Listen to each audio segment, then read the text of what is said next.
Hey guys, it's Edward Stevens here from the Stevens Group at Reese Nichols, and I'm here to talk to you today, home sellers and potential home sellers, about the right way to cancel a deal. It's not a very fun topic, but it's an important topic because you may run into a buyer that you need to cancel a contract with. There's a right way to do it and there's a wrong way to do it. And if you do things the wrong way, you're gonna feel a lot of pain. And if you do things the right way, you're gonna get your home sold again to another buyer quickly, easily, and safely. It's Edward Stevens at the Stevens Group. Stay tuned. So there's three things that you need to be thinking about when canceling a deal starts to come up. So these three topics are, number one, when do you cancel? Number two, how do you cancel?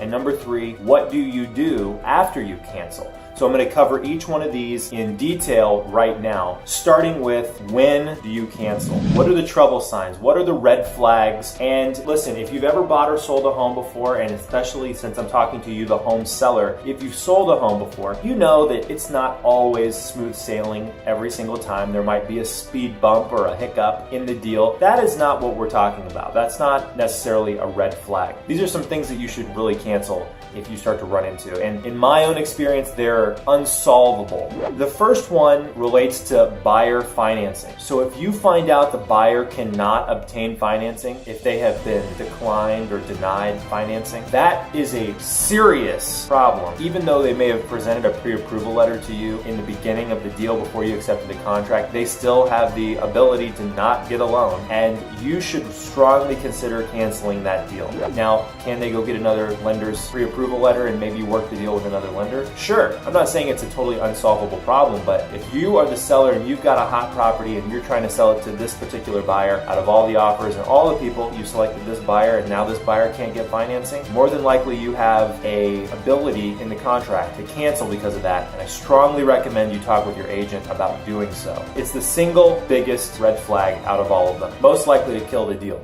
Number two would be buyer demands. If the buyer demands a lot from you, things that are unreasonable, and they start demanding things late in the game, you need to consider canceling the deal. Most buyers have an inspection period where they will ask for some kind of repair, or they'll ask for some kind of a reduction in purchase price or a closing costs compensation in lieu of repairs. That is pretty normal, but I have had experiences where buyers have asked for new roofs like a week before closing, not mentioned in inspection reports. Or I've had buyers come in and try to renegotiate deals at the last minute with all these demands. Those are the sorts of things that if I'm the seller, if you are the seller, you should be thinking cancel the deal. Number three is if they are asking for an unreasonable extension on the closing. So let's say you're going to close on the first of the month and they're inexplicably asking for an extension of another 30 days. They really won't tell you why. You can't get a straight answer out of them. Start thinking cancel.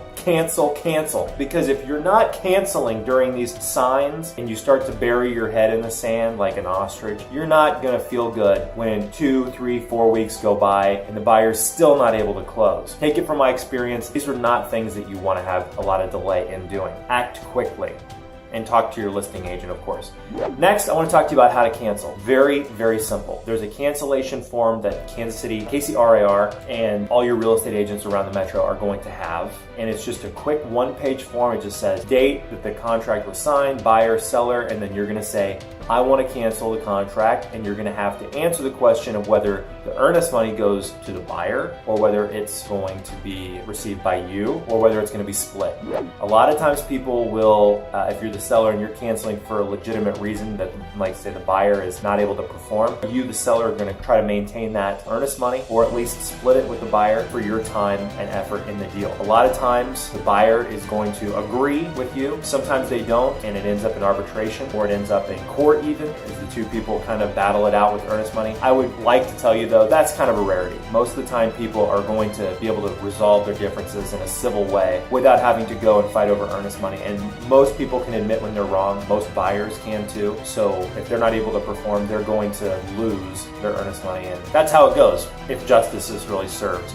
Now, I want to transition into this last thing, what to do after you cancel. And I wanted to start thinking about after you cancel, like after you realize do need to cancel after you've got the form filled out, and maybe you haven't sent it over to the buyers and the buyer's agent yet, I want you to do this because this is so critical. Oftentimes it's overlooked by listing agents and sellers alike if you're a for sale by owner. Call back people that have attended open houses or expressed interest, or maybe indefinitely the people who have submitted offers on the house. If there was a multiple offer situation, call those people back. Call all interested parties back, especially people that have made offers on the house, before you formally cancel the deal. Call those other people and say, listen, I've got somebody who's not going to be able to do this deal. Do you want to do this deal? Do this deal with me and I won't even put it back on the market. That's what you want to have happen ideally. Ideally, you want to be able to sell it again without putting it back on the market, because if you put it back on the market, then you have to start accumulating days on market and your home's going to continue to be less and less compelling. We can have a different discussion about that, but I think most of us would agree that a buyer is going to be less compelled to make an offer on your house if it's been on the market 100 days rather than a house that's been on the market for 2 days, right? So you don't want to put a property back on the market and start that counter up again, continuing, if you don't have to do so. So grab all the interested parties, call them up, see if you can do the deal with them. And now I want to talk to you about what do you do after you cancel, after you formally sent that cancellation over and you cancel with those buyers, and let's say you've got another person on the hook that you're going to sell this home to. You need to disclose everything that you know about the house now, because a lot of times those buyers have already done an inspection. You may have an inspection report in your possession, and it's incumbent upon you as the seller, if you want to stay out of trouble, to disclose everything you've learned in that inspection from that inspector, whether you agree with it or not. A lot of times, if you're a seller, if you're selling your home, you don't like what that inspector has to say. You think he's an idiot. You don't like him. You think he's not trustworthy. Whatever. You think he's out to get you. I get it. Buyers have the ability to choose their own home inspector, though, and you have the obligation to disclose. So you have to provide that inspection report over to any potential buyers, and that includes the people who you might have on the hook that you're going to sell the home to without ever putting it back on the market. You got to tell them too. The other thing is you need to be honest about why you have had the deal fall apart in the first place, because most people are discerning enough to ask you and to read between the lines. So if you know that the reason why the deal fell apart is because the buyer couldn't get financing, let the next buyer know that, and put their mind at ease that it's not because they ran away from some terrible inspection report or because they found something just horrible going on with the house. You're going to have a solid answer to that question in order to resell the house, because everybody's going to want to know. And finally, go through the proper steps again to relaunch the property. If you need to take new photos, if you need to get new marketing materials out to the house, do those things so that the property shines the way it's supposed to. Don't just kind of relaunch it kind of half-heartedly on the MLS and the various websites out there on the internet. Do the right things that you did the first time to get the buyer, and don't half-heartedly do it. That way you can bring in the same level of interest the second time around. So in this video, I covered when you should cancel a deal, how you should cancel the deal, like what mechanism you should use, meaning that cancellation form, and 3, what to do after you cancel the deal. So if you learned something from this video, feel free to let me know. Shoot me an email. Let me know how much you enjoyed it if you did so. Also, feel free to share this video with anybody you think might be interested in selling their home in the future. It's Edward Stevens from the Stevens Group at Reese Nichols, helping you out. Hope to see you soon. Bye.